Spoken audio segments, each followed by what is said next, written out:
उत्तर प्रदेश के मुख्यमंत्री योगी आदित्यनाथ लगातार दंगाइयों को संदेश देते रहे हैं। उनका साफ कहना है कि प्रदेश में दंगाई सावधान हो जाए, जो भी प्रदेश का माहौल खराब करने की कोशिश करेगा उसके खिलाफ कड़ी से कड़ी कार्रवाई की जाएगी। और मुख्यमंत्री के आदेश अनुसार लगातार कार्रवाई के बीच ये भी दिखाया जा रहा है, प्रशासन की ओर से बताया जा रहा है कि मुख्यमंत्री ने जो कहा है प्रशासन उस पर अमल भी कर रहा है। तो एक तरफ दंगाइयों को सावधान मुख्यमंत्री योगी आदित्यनाथ ने किया है, तो वहीं दूसरी ओर संभल का सच भी सामने आ गया है। ये भी मुख्यमंत्री ने संदेश दे दिया है। मुख्यमंत्री ने एक कार्यक्रम में यह साफ कहा कि संभल में मूर्ति रातों रात प्रकट नहीं हुई है, प्रशासन ने नहीं रखा है, बल्कि उस मंदिर को इलीगल तरीके से कब्जा कर रखा गया था, उसे कवर किया गया था, जिससे कि पिछले 46 साल तक किसी को भी उस मंदिर की जानकारी ना हो। जानकारी सामने आई है तो लोग उस पर सियासत कर रहे हैं। तो आपको बता दें कि इस पर सियासत हो रही है, लेकिन उत्तर प्रदेश के मुख्यमंत्री योगी आदित्यनाथ क्या कुछ कह रहे हैं इस पूरे मामले पर, कैसे उन्होंने इस पूरे मामले से पर्दाफाश किया, ये सुनिए।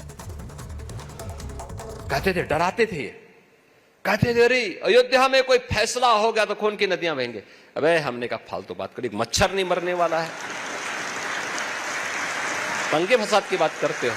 25 करोड़ की आबादी का उत्तर प्रदेश है और 22 जनवरी 2024 को जिस दिन 500 वर्षों के बाद रामलला विराजमान हुए, उस दिन भी उत्तर प्रदेश में सबसे शांतिपूर्ण और उल्लासपूर्ण दिवस था। मैं वहां की व्यवस्था के लिए जिम्मेदार हूं, लेकिन धौंस देने वाले तब भी नहीं चूक रहे थे, कह रहे थे ये हो जाएगा। अरे हमने कहा जिम्मेदारी मेरी है, क्या बात करते हो भाई, कैसे हो जाएगा इसे। तो उत्तर प्रदेश के मुख्यमंत्री दंगाइयों को लगातार सावधान करते रहे हैं और साफ संदेश मुख्यमंत्री ने अलग अलग जगहों से दिया है कि उत्तर प्रदेश में दंगाइयों के लिए कोई जगह नहीं है और दंगाइयों के खिलाफ कड़ी कार्रवाई की चेतावनी मुख्यमंत्री देते रहे हैं। लेकिन संभल के सच को लेकर मुख्यमंत्री ने क्या कहा है एक कार्यक्रम में, ये आपको बता देती हूं। दरअसल मुख्यमंत्री ने कई महत्वपूर्ण बातें कही। उनका यह कहना है कि क्या प्रशासन ने रातों रात मंदिर बनवाया है, क्योंकि वहां पर मंदिर की जो जानकारी मिली है उसके बाद कई सवाल भी खड़े किए जा रहे हैं। बजरंग बली की प्राचीन मूर्ति कहां से आई, सीधे सीधे मुख्यमंत्री ने यह सवाल पूछा। यह भी कहा कि 46 साल पहले मंदिर बंद कर दिया गया था। इसके अलावा मुख्यमंत्री ने कई महत्वपूर्ण बातें कही। कहा है कि अब 46 साल बाद वो मंदिर फिर से खुला है और वहां पर पूजा अर्चना भी की जा रही है। 46 साल पहले संभल में नरसंहार हुआ था, खुद मुख्यमंत्री ने यह बात एक कार्यक्रम में कही है। नरसंहार करने वाले दरिंदों की चर्चा क्यों नहीं की जाती है, यह सवाल भी उस मंच से पूछा मुख्यमंत्री ने। संभल के दरिंदों को सजा क्यों नहीं मिली है, यह भी सवाल पूछा है। और बेगुनाह लोगों की निर्मम हत्या की गई थी, उनका गुनहगार कौन है, उन लोगों को क्यों छिपाया बचाया जा रहा है, ये तमाम सवाल मुख्यमंत्री ने आज एक कार्यक्रम में पूछे हैं। लेकिन जिस मंदिर का हम जिक्र कर रहे हैं उसके बारे में आपको बता दें कि उस मंदिर में कैसे पूजा अर्चना की जा रही है, उस मंदिर का सच सामने आने के बाद कैसे बड़ी संख्या में लोग वहां पर इकट्ठे हो गए। दरअसल 46 साल से यह बंद मंदिर था जो कि अब खुला है संभल में। यहां पर आज दूसरे दिन भी पूजा अर्चना की गई है। हनुमान जी की मूर्ति मिली है, इसके अलावा सपरिवार भगवान शंकर की मूर्ति सपरिवार वहां पर विराजित है। उसको लेकर लोग ये कह रहे हैं कि इस मंदिर को दबाने छिपाने की कोशिश की गई।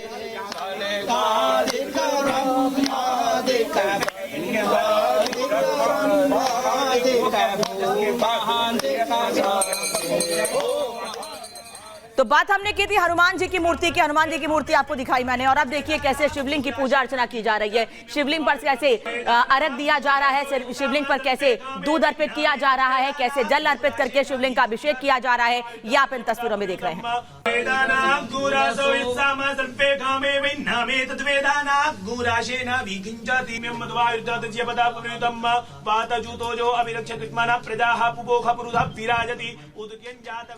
और एक और तस्वीर आपको दिखाती हूँ कि हनुमान जी की आरती और पूजा अर्चना, मतलब ये दिखाने का मतलब ये है कि जैसे ही लोगों को वहां पर मंदिर होने की जानकारी मिली, बहुत बड़ी संख्या में लोग भगवा वस्त्रों के साथ प्रभु की आराधना करने के लिए पहुंच गए। एक तरफ हनुमान जी की आरती की गई, पूरे विधि विधान के साथ पूजा अर्चना की गई मंदिर में, और उसके बाद भगवान शंकर का अभिषेक भी किया गया है। शिवलिंग के साथ साथ वहां सब परिवार भगवान विराजित मिले हैं, इसलिए वहां भगवान की पूजा अर्चना पूरे विधि विधान के साथ की गई। महावीर विक्रम।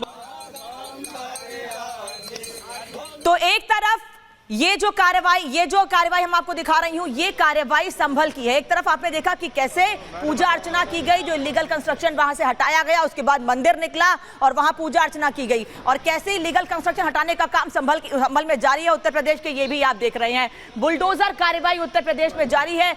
इस पर भी सवाल खड़े किए जा रहे हैं। लेकिन प्रशासन का यह कहना है कि इसको लेकर लोगों को 2 से 4 दिन पहले नोटिस जारी कर दिया गया था। उनसे सवाल पूछा गया था कि आखिर लोगों ने अपने घरों को आगे बढ़ाकर क्यों बनाया हुआ है। उसके बाद यहां पर यह कार्रवाई की गई है। और अब एक और तस्वीर आपको दिखाती हूं। दरअसल प्रशासन का यह कहना है कि इस जगह पर मंदिर होने के साथ साथ जब मंदिर की जानकारी मिली, वहां पर पूजा अर्चना की गई, तो उसके तुरंत बाद लोगों ने यह भी दावा किया कि मंदिर के पास में एक कुआं भी है। और कुएं को ढूंढने के लिए देखिए ये खुदाई भी की गई है, जिसमें सच्चाई पूरी सामने आ रही है कि कैसे संभल में सच को छिपाने दबाने की कोशिश की गई है। और इसी को लेकर लोग लगातार ये कह रहे हैं कि अब प्रशासन को और जागरूक होना पड़ेगा। प्रशासन को जैसे कोई जानकारी मिलती है उसको लेकर बड़े कदम उठाने की जरूरत है। हालांकि इस मामले में भी प्रशासन और जिलाधिकारी को लोग धन्यवाद दे रहे हैं कि आखिर मंदिर की जानकारी मिलते के साथ ही वहां से इलीगल कंस्ट्रक्शन को हटाया गया और अब कैसे कुएं की खुदाई की जा रही। जब कुएं की जानकारी मिली है वो भी प्रशासन के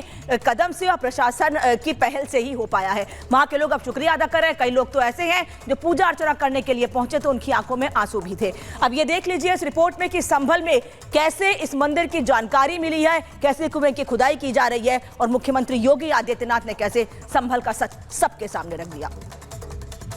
ओम नमः शिवाय, ओम नमः शिवाय, हर हर भोले नमः।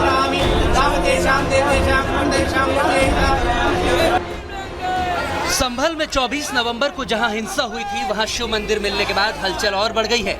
कोई भी अराजक तत्व और कट्टरपंथी मंदिर को किसी तरह से नुकसान न पहुंचा पाए, इसीलिए पुलिस के जवानों ने रात भर जागकर मंदिर की पहरेदारी की। जब से संभल में बंद घर के अंदर सनातन के सबूत मिले हैं, शिवलिंग और हनुमान जी की मूर्ति मिली है, संभल पुलिस और ज्यादा एक्टिव हो गई है।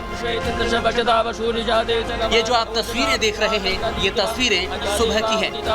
बोले शंकर भगवान की जय। तो इस वक्त इन तस्वीरों में आप देख सकते हैं किस तरीके से रुद्राभिषेक यहाँ पर किया जा रहा है और सुबह से यहाँ पर पूरी तैयारियां की गई थी और बाहर इस मंदिर के जो है प्रशासन भी तैनात है, यानी प्रशासन की निगरानी में ये रुद्राभिषेक इस वक्त पूजा पाठ इस मंदिर में चल रहा है।